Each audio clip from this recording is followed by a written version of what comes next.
देखिए ये 10 साल का लड़का 101% बात सही बोला है यार। कल किधर गया था? मैं अपने मौसी घर गया था। उधर गया था? उधर हाँ। मेरी मौसी की शादी।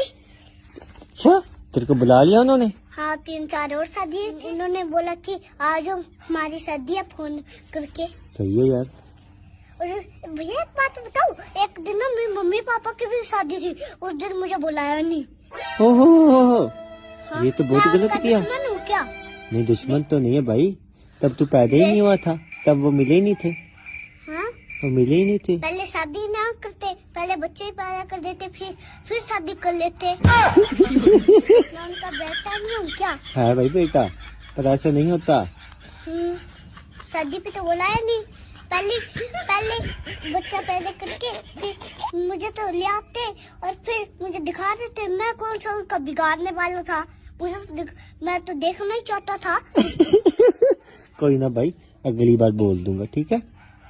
और क्या, तू बेशरम वीडियो बनाई जा रहा है।